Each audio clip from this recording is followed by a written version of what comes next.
the persons to leave the site for the planned construction to begin. And they'll begin on news of Government High School Dato in Douala that joined the OTS train today, Thursday, with no teacher to dish out lessons to students. And the National Community Paper thematic copy. Those are major stories. Details right ahead. Canal International. To the site for the planned construction.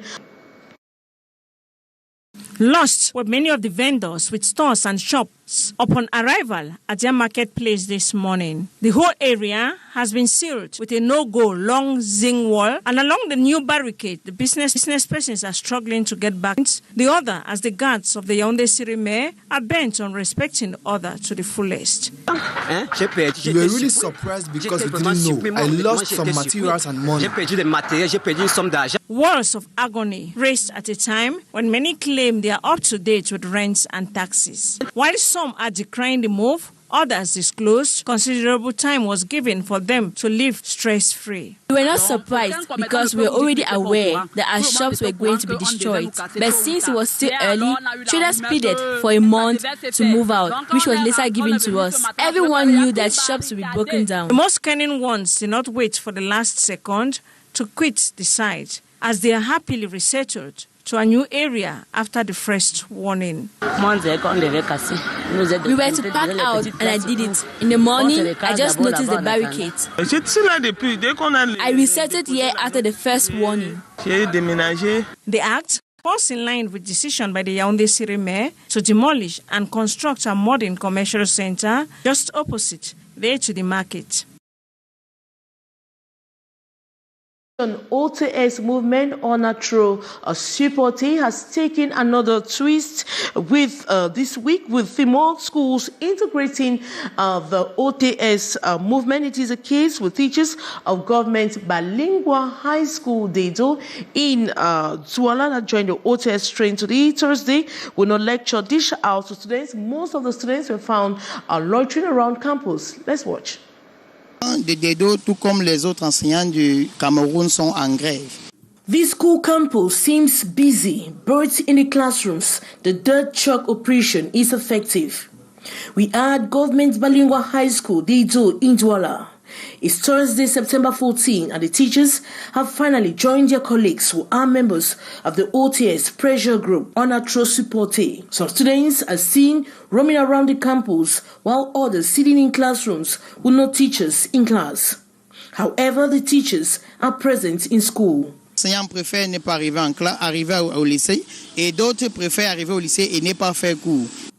Brashe, Tio, a teacher at Government Bilingual High School, Vido, has fully embraced the OTS movement. He could not hide his indignation towards the government. Je pense qu'il y a d'autres qui n'ont pas vraiment été mis automatiques. Besides the poor working conditions and accumulated salaries, arrears for so many years, the mathematics teacher is asking the government to pay all arrears due teachers and the abolition of the 2/3 and 1/3 quarter as salary advancements, the revision of the special status of teachers and more. Mais moi qui vous parle, je n'ai pas encore mes avancements. Les gens réclament, rappel, mais il y a des enseignants qui n'ont pas encore des avancements placés. Ça veut dire quoi? He had worked in a very remote area under difficult conditions. He acknowledges the efforts made by the government, but maintains it's not enough, especially as most of the promises made by governments have not been fulfilled. On nous a sorti un document, on ne sait même pas qui a signé le document pour nous donner le planning de paiement, de rappel des avancements. Un planning qui s'étalait jusqu'en 2025. Mais on se rend compte qu'il n'y a déjà pas le nom de tous les enseignants. TIO has been part of several consultations between the government and OTS. Vous pensez que nous, jeunes, on va accepter, attendre aussi être payés en 2000, je ne sais pas, peut-être 2060, si quand nos petits-enfants vont gréver pour qu'on leur paye. C'est ça que nous voulons refuser. Other governments circulating on social media.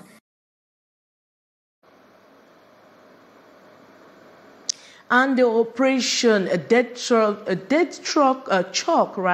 a movement on natural as one of those carrying on with the OTS movement, pressing to press on government to address the grievances of teachers. More with our students, journalist Aisha Tao. According to higher education stakeholders, their priority is geared towards the search and employability of graduates.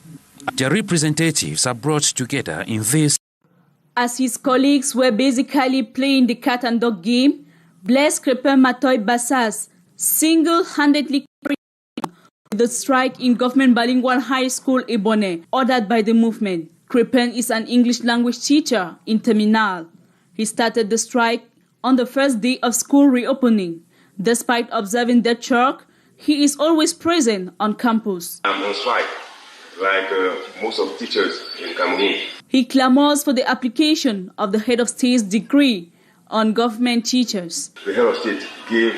Since last year, Bassas Matoy Crépin has presented his case to the administrative authorities that has received intimidations. What the government is doing now is sending DOs, governors, even SDOs to come and intimidate teachers.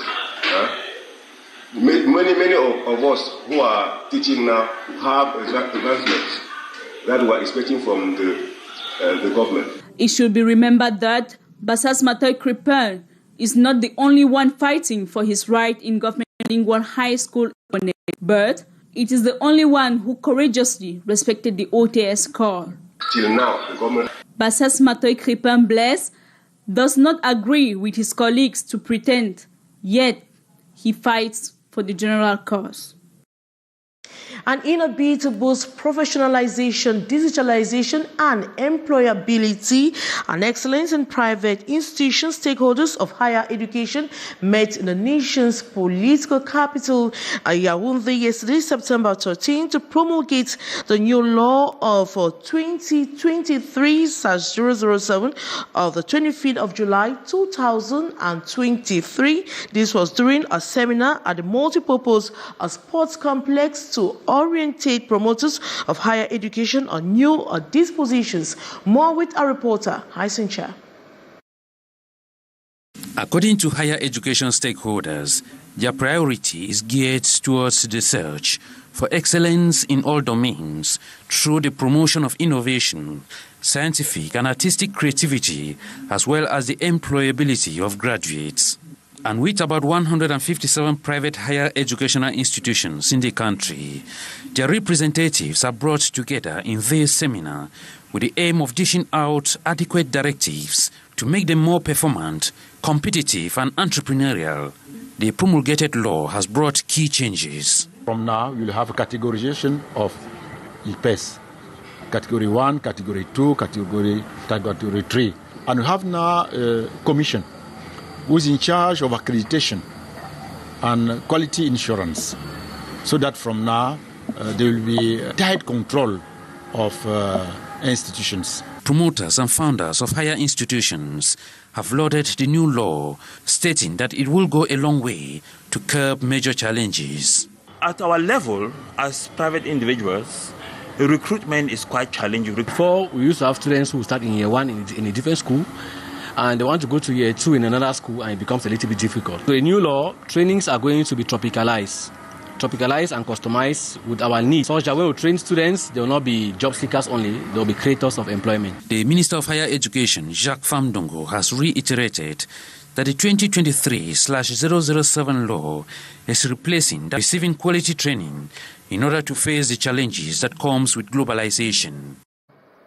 A journalist arrested in the Damawa region of Cameroon and later released but seized remains under surveillance. Bertrand Ayisi, journalist of L'Oeil du Sahel, was arrested following an investigation report on the contours of human organs trafficking in the region. More in the following story.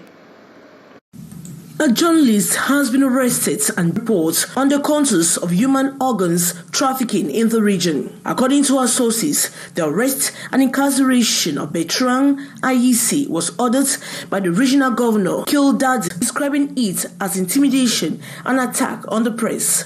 In a statement rendered public on Wednesday to remain mobilized in the face of the Post newspaper by the governor of the Southwest region, Bernard Okalia Bilai, for having headlined that 66% of Cameroonians are in favor of a military coup, citing an investigation carried out by a Ghanaian-based organization, Afrobarometer. And the National Communication Council has dished out sanctions to some journalists and media organs in Cameroon. For the case of the Post newspaper, the council lauded the efforts of the publisher who took measures to caution the journalists who sent out the front page of the problematic copy but suspends the paper for 1 month alongside the publisher for negligence. Take a listen to the president of the National Communication Council, Joseph Joe Chebonkeng Rado, after today's 39th ordinary session. The council, after ascertaining the responsibility of the organ in question, has acknowledged the following. The online publication was uploaded by an employee without the authorization of the publisher.